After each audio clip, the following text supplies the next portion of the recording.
Hello friends, दोस्तों कैसे हैं आप?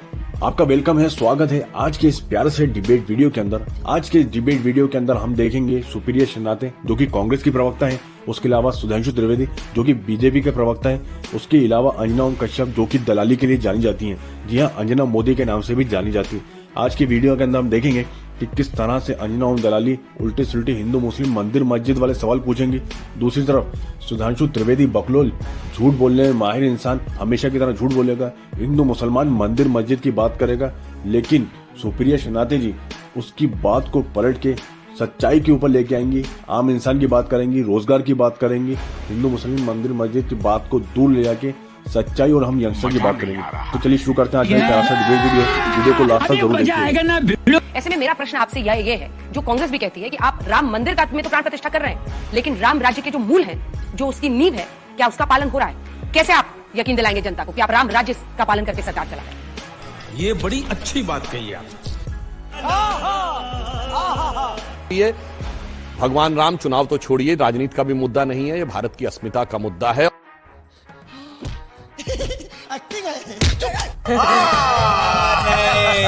और जब राजनीति की बात करते हैं, अभी माननीय प्रधानमंत्री जी ने जो बोला, मैं एक बात कहना चाहता हूं। उन्होंने कहा कि भाई हम जो कुछ करते हैं जनता को अर्पित कर दो।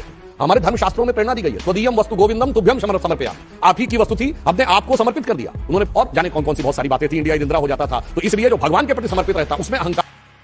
मस्त जोक मारा रे, ये हंस रहे हल्का होता है, अन्यथा सत्ता का अहंकार बहुत सहज आ जाता है। यह भी राम राज्य के आदर्शों में दिखाई पड़ता है कि किस बिसात पर कांग्रेस पार्टी ये सोचती है कि राम और राम मंदिर से जो हिंदू वोटर है, वो लहर जो इस वक्त राम के नाम पर चल रही है, हिंदू वोटर उस लहर से अछूता रह जाएगा और 2024 में वो वोट डाले। वाह बेटा, लगता है तुम गू खा के ही मानोगे। तेरा तो गेम बचाना पड़ेगा। रामराज से शुरू करते हैं ना। आपने सवाल पूछा था, 3.25 मिनट का देश के नाम प्रवचन भी दिया गया यहाँ पर, लेकिन रामराज पर नहीं आए। रामराज का मूल मंत्र क्या है? दैहिक दैविक भौतिक तापा, रामराज नहीं कहो व्यापा। 44% बेरोजगारी, जिसमें से 20 से 25 साल के युवा बेरोजगार, जिन माँ और पिता ने एक रोटी कम खाकर बाबू को पढ़ा लिखाकर कुछ बनने के लिए तैयार किया, वो युवा बेरोजगार है।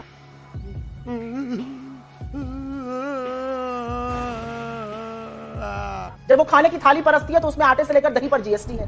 तो दैहिक दैविक भौतिक तापा, रामराज नहीं कहूं व्यापा का पहला कि लोगों को त्रस्त ना किया जाए, वहां पर दुख ना हो, वहां पर पीड़ा ना हो। तो देखिए कैसे वो रामराज का संकल्प पूरा कर रहे हैं मोदी जी। मोदी जी ने बड़ी गजब बात कही, हमने लोगों से जो लिया वो उनको समर्पित कर दिया। नहीं, हमने लोगों से जो लिया वो अपने कुछ मित्रों को समर्पित कर दिया। अगर ये कहते तो मैं 100% पहली बार उनसे पूरी तरह से उनका समर्थन करता।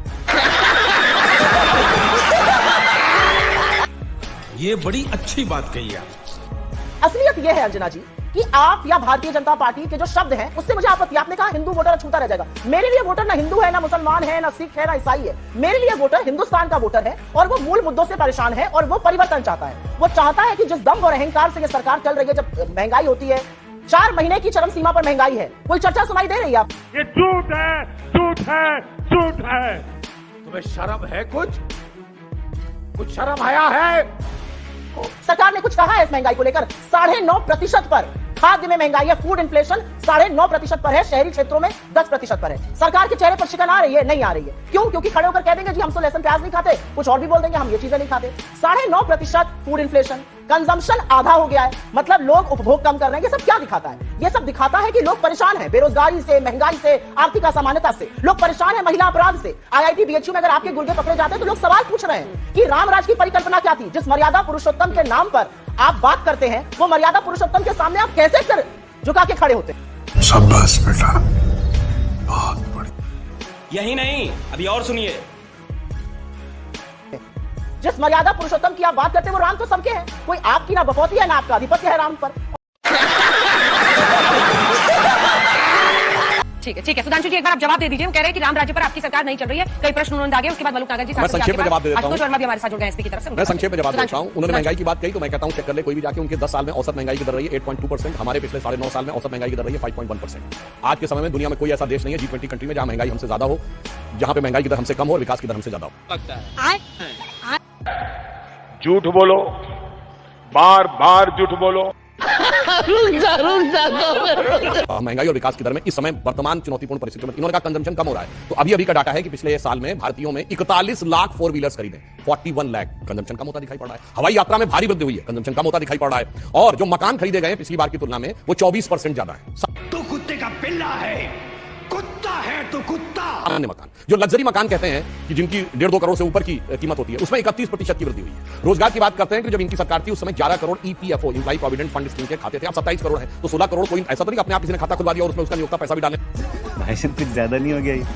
मतलब कुछ भी। हाँ, और एक बात और कह दूं, चलिए तो उसका जवाब था। आपने कहा हिंदू वोटर की चिंता नहीं, बिल्कुल सही बात है। इनको हिंदू वोटर थोड़ी चिंता है, उन्होंने बिल्कुल अच्छी बात बोली है। ये आंशिक सत्य बोला। इन्होंने कहा वोटर को हिंदू मुसलमान में नहीं देखते, वोटर को हिंदू में नहीं देखते, क्योंकि हिंदू में अगड़ा पिछड़ा करना है, उत्तर दक्षिण करना है, तमिल हिंदी कर लेना है, बड़े आराम से कर लेंगे। इनका तो बहुत साफ सिद्धांत है, इनको हिंदू वोटर की चिंता नहीं करनी है। 20% अपना है, 80 में टुकड़े करना है। अंजना जी, मुझे 5 सेकंड बोलने का मौका दीजिए। 1.25 मिनट बोले और ठीक है, हमेशा जी, की तरह झूठ बोला। ठीक है, इसका जवाब दे 5 दीजिए। सेकंड का बस मौका दीजिए, बिल्कुल संक्षिप्त में बोलूंगी। मजा आएगा ना भिड़ो। क्या कहा? कारें ज्यादा खरीदी जा रही है, लग्जरी घर ज्यादा खरीदे जा रहे हैं। अरे प्रभु, इसीलिए तो कहते हैं आप सूट बूट की सरकार है। आईटीसी और एचयूएल 2 एफएमसीजी कंपनी है। मंजन, तेल, साबुन, जो चीजें गरीब से गरीब व्यक्ति भी खरीदता है वो चीजें वो बेचती है। माइनस में उनकी ग्रोथ रेट आ रही।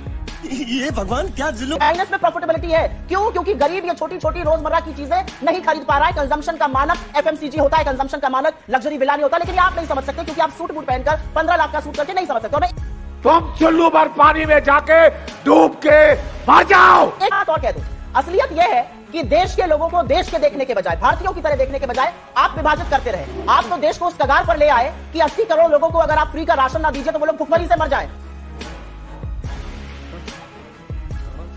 ये मेरा डेटा नहीं है, ये सरकार का डेटा है। सरकार का ही डेटा ये कहता है कि आपकी अर्थव्यवस्था ने इस तरह से चरमरा गई कि real rate of economic growth collapse कर चुकी है और महंगाई जो है वो 6% के आसपास है। यूपीए की बात छोड़ दीजिए, अपने ही पहले से कंपेयर कर लीजिए तो डूब चुकी अर्थव्यवस्था अगर ना डूबती तो 80 करोड़ लोगों को आपको फ्री का राशन ना देना पड़ता। झूठ बोलते वक्त, आंकड़े कोट करते वक्त थोड़ी सी बुद्धि, थोड़ी सी अगर बात करी जाए तो अच्छा रहेगा। बस हवा निकल गई, मजा आया। लवड़े न भोजन। जी हाँ दोस्तों, तो आपने इस डिबेट वीडियो के अंदर देखा कि किस तरह से सुप्रिया श्रीनाथ जो कि कांग्रेस की स्पोक्स पर्सन है, उन्होंने सुधांशु त्रिवेदी, टकले बकलो सुधांशु को बुरी तरह से नंगा करके रख दिया और उसके आका को भी नंगा करके रख दिया। आपने देखा कि किस तरह से सुधांशु त्रिवेदी रोजगार की बात को काट के हिंदू मुसलमान और मंदिर मस्जिद की बात पे ले गया। हिंदू मुस्लिम मंदिर करे बगैर इसको सुकून नहीं मिलता। ये जब भी बात करते हैं इस रोजगार की, ये इतिहास में ले आके हिंदू मुसलमान मंदिर मस्जिद की बात करता, लेकिन रोजगार की बात नहीं करता। लेकिन सुप्रिया श्रीनाथ जी ने भी पीछा नहीं छोड़ा और रोजगार की बात करी, महंगाई की बात करी और आम लोगों की, आम जनता की, हम यंगस्टर की बात करी। दोस्तों, आपने इस वीडियो में देखा कि किस तरह से सुप्रिया श्रीनाथ जी ने सुधांशु त्रिवेदी और उसके आका दोनों को नंगा करके रख दिया। साथ ही साथ अंजना ओम कश्यप की भी अच्छे से खबर ली। उम्मीद है दोस्तों आपको ये वीडियो। Thanks for watching.